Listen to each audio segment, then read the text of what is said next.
Kumusta na po ang mga royal blood? Ang tao pag humihinga, ibig sabihin buhay pa siya. Ang hangin na ati pong hinihinga ang siyang nagpapatuloy para tayo ay mabuhay. Sabi nga, kahit isang buwan na hindi ka kumain, basta may tubig, mabubuhay ka. Pero subukan mong walang hangin kahit isang minuto, hindi ka mabubuhay. Mahalaga ang hangin sa tao. Ang tao, pag nawalan din ng dugo, mamamatay din siya kahit mayroong hangin. Sapagkat ang ating buhay ay nasa dugo. There is life in the blood. Kapag ang ating dugo ay nagkasakit, malaki ang posibilidad na tayo ay mamatay. Ang hangin at dugo ay mahalaga sa tao.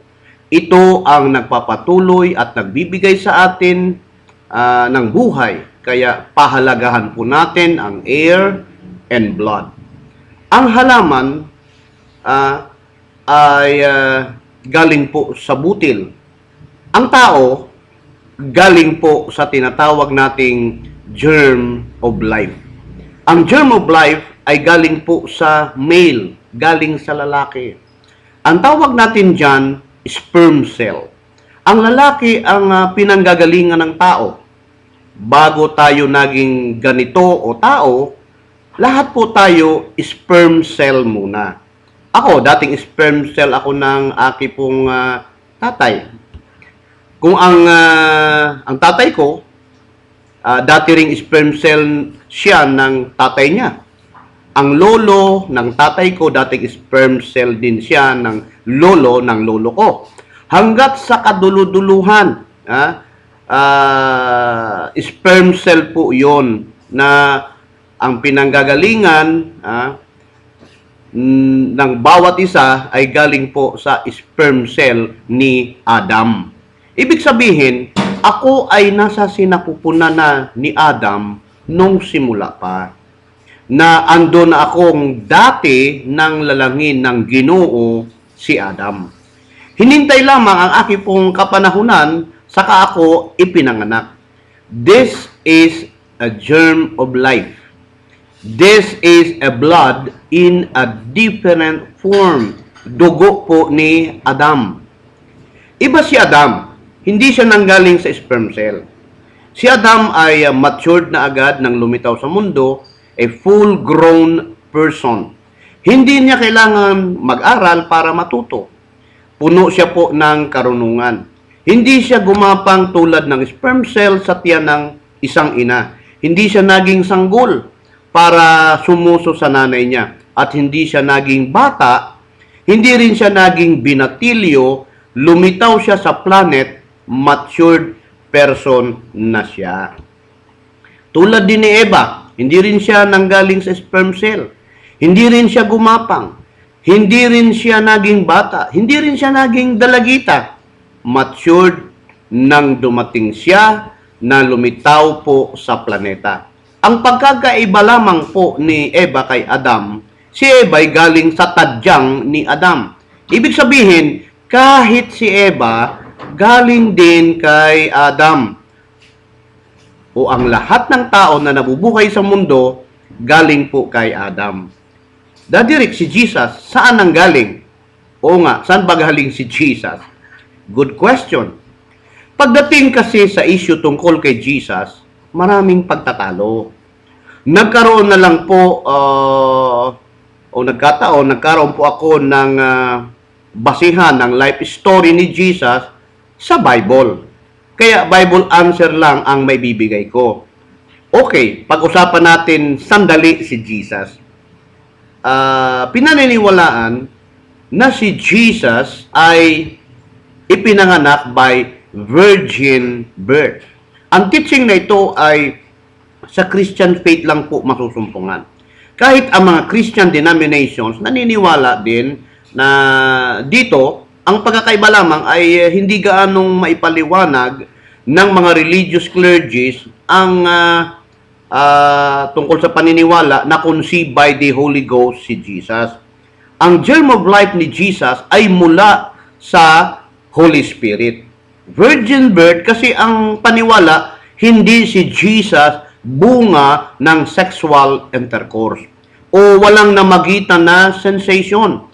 Walang sex na naganap between the Holy Spirit at ni Mary. Alam natin na ang sperm cell ay lumalabas mula sa lalaki kapag may sensation. Ang alam natin, kapag nakapag-sex ang lalaki, lalabas ang sperm cell o kaya nag-masturbate. Walang ganun po na naganap. Ang egg cell ng babae para ma-fertilize, kailangan niya ng sperm cell. Isang sperm cell ay sapat na. Hindi kailangan ng babae ang sensation o makipag-sex para lumabas ang egg cell. Regular na nilalabasan ng egg cell ang babae. Kaya nga meron siyang monthly period o menstruation.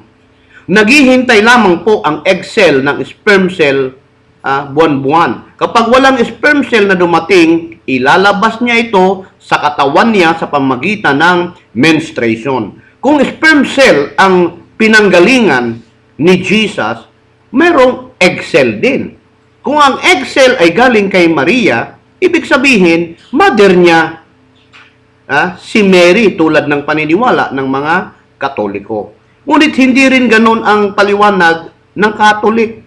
Walang egg cell na nanggaling kay Mary. Kasi kung ang egg cell galing kay Mary, walang pinagkaiba si Jesus kay Hercules at kay Achilles. Si Hercules at si Achilles ay mga anak ni Zeus, the god of Olympus. Kaya si Hercules at si Achilles ay tinatawag na demigod. Ibig sabihin, kalahating Diyos, kalahating tao. Ganun ba si Jesus? Half God, half man? Sabi ng ibang tao, si Jesus, o may nagsasabi na Diyos si Jesus. May nagsasabing tao. Malaking diskusyon yan sa Christianity hanggang sa ngayon. Kahit ang mga Jews, mga Hudyo, cannot accept the idea that Jesus is the Messiah dahil sa controversy ng virgin birth. Ang paniwala ng mga Jews that the Messiah belongs to the royal family, the natural birth. Ang issue ng mga Jews ay sino ang tatay ni Jesus. At hindi ka panipaniwala sa mga Hudyo na ang Spirit ay makakabuntis ng tao. Kung si Maria ay hindi nag-contribute ng egg cell, tama ang mga Protestant na hindi mother ni Jesus, si Mary. Kung si Jesus galing sa sperm cell at egg cell, saan galing naman ang mga ito? Meron isang minister na nagpaliwanag upang mawala ang kontrobersiya ng virgin birth. Ayon kay Reverend William M. Branham, God created a sperm cell and an egg cell in the womb of Mary to form the earthly body of Jesus. Hindi kailangan ang sexual intercourse para magkaroon ng sperm cell at egg cell sa sinapupunan ni Mary. Ang katawan daw ni Jesus ay hindi bunga ng sex, kundi spoken word of God. Nagsalita ang Diyos, kaya nagkaroon ng earthly body si Jesus. Marami ang sumasang-ayon na magagawa ito ng Diyos. Dagdag pa ni Branham, a big God made himself too small to be a man. An eternal God entered time to experience death. Ayon sa kasaysayan, walang kamatayan po si Adam. Ang kamatayan ay sumpa kay Adam at ito ay dala-dala ng lahat ng mga tao, kaya lahat ay tinakdang mamatay. Lahat ng dumaan sa sex birth ay may kamatayan. Even Jesus died, kahit hindi siya bunga ng sex birth.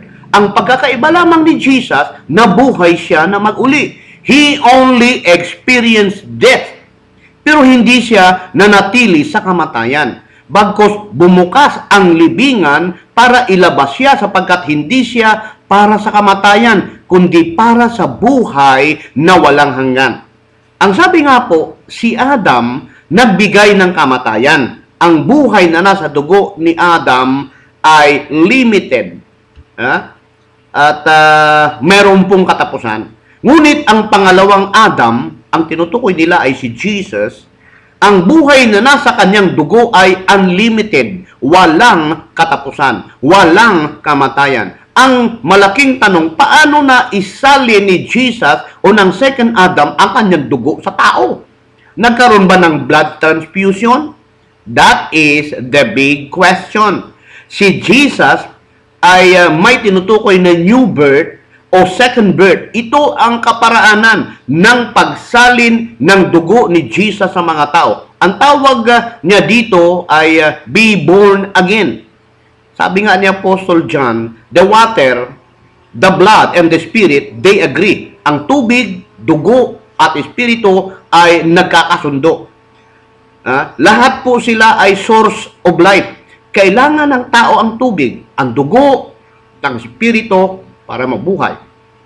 Ang layunin ng tatlong ito ay para bigyan ng buhay ang tao. Ibig pong sabihin, hindi ka mabubuhay kung walang tubig, hindi ka mabubuhay kung walang dugo, at hindi ka mabubuhay kung walang espiritu. Ito ay sinang-ayunan po ng science. Ang kapanganakan ng isang tao, ang unang lumalabas ay ang tubig. Ang tubig ang bumabalot sa embryo ng bata sa loob ng sinapupunan ng ina. Alam ng doktor kung ano ang susunod pag lumabas na ang tubig. Susunod na lalabas ay ang dugo.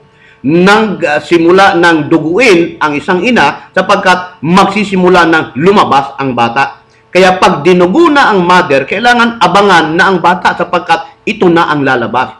Kapag napatagal ang pagdurugo o dinudugo at hindi pa lumabas ang bata, nasa panganib po ang buhay ng bata at ng ina. Ang susunod na lalabas mula sa sinapupunan ng ina, ang tawag natin dito ay sanggol, tao, buhay na kaluluwa. Hanggat ang dugo na nasa ating mga ugat ay dugo ng earthly Adam, ang sumpa ng kamatayan ay nasa atin. Ngunit kung ang ating dugo ay dugo ng pangalawang Adam, ang taong galing sa langit, wala tayong kamatayan. Mula po dito sa Legazpi City, Philippines, sa pagkikipag-ugnayan sa MJC Training and Consultancy at ng Daniel Eaton Organic Product at ng mga OFWs na patuloy na sumusuporta bilang mga sponsors tulad ni na Analisa Piñaflor ng Saudi Arabia, si Ena Jones Lacaste ng Singapore, si Rosa Mia Siena Simulaba ng Malaysia, at si Ami de la Cuesta Lentua ng Syria, at si Jaren Breck Salinas Ramirez ng Lebanon. Ito po ang Breakthrough, ang programang Tago sa Puso. Ako po ang inyong Royal Brother, si Daddy Rick Cervantes. Diyos mabalos sa Indogabos. Salamaton!